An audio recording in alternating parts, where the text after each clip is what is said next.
Hello and welcome back to the channel. I should say the same for myself.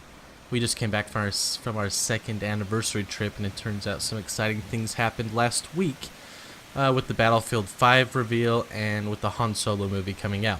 But in this video, I will be covering the Battlefield 5 reveal, but not like other YouTubers because, I mean, what am I doing? I'm just adding my opinion in a very large pool of opinions now when it comes to this trailer. But I think what I'm not going to do is I'm not going to be breaking it down like other YouTubers. I'm not going to go over the gameplay changes. I'm sure up to this point you've just heard it all. So if not, if you haven't heard it at all, I will link those videos that I'm referring to in the description below. I wanted to specifically point out the trailer breakdown from JackFrags that most people have already watched, where he breaks down all the new gameplay mechanics shown in the trailer. Really, there's a lot, so I recommend watching that. I also want to point out the excellent customization and historical accuracy video that one of my favorite Battlefield YouTubers, FPS Life, just recently put out, explaining kind of the wackiness of some of the characters shown in the trailer. In just short summary, he tracked down old photographs from World War II, portraying some of the source material to the decorated bomber jacket, the katana-wielding soldier, and the prosthetic arm, and a lot more from the revealed trailer. So like I said, all links in the description below. Now, I want to start off saying that, in my opinion, the trailer was super weird, and not in the best way. I'm thinking more of the way that it doesn't really show what Battlefield is, especially to Battlefield veterans. I think that's one of the big sparks of the outcry against it. I just don't think it doesn't represent what we like to play in a Battlefield game. It may represent what Call of Duty players like to play in Call of Duty, and it very much had some of those vibes. But like I said, for a Battlefield trailer, not the best. Otherwise, fine trailer if it wasn't for Battlefield. Now, where my opinion starts is I think that the game itself, which mind you, we haven't seen like anything of the game, but the game itself is getting a lot of undeserved and, well, it's just getting a lot of hate, and I think it's undeserved, but I also think it's extremely hypocritical. I do agree with Angry Joe that they did not show as much of the game as they should have for the reveal. They showed 3 hours of game changes and content to press and YouTubers.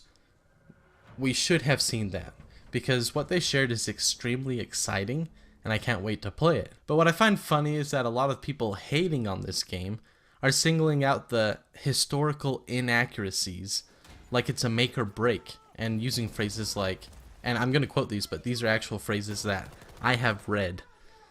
I can't believe they would put robotic arms in a World War II game. I can't remember there being American female soldiers on the front line. Or one of my favorites. Why is that guy wearing an embroidered biker jacket? That's so inaccurate. These are real reactions I've seen, like I said, from other YouTubers or their followers in the comment sections of almost every Battlefield 5 reaction video. They almost seem to demand a proof of these things while not believing any of the evidence shown by YouTubers such as FPS Life. There are and will be many historical inaccuracies in Battlefield 5 and Battlefield 1 and Battlefield 4 and so on. They're video games. I mean, what do you expect? But you have to pick your battles, is what I'm trying to say. Does everyone seem to forget one of the mission statements of the Battlefield 5 team?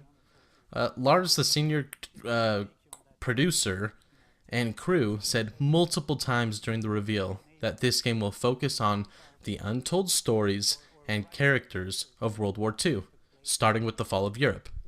Again, untold stories. It's really about delivering a World War II experience that no one's never seen before. Really kind of hitting on the unseen locations, the untold stories, the unplayed moments.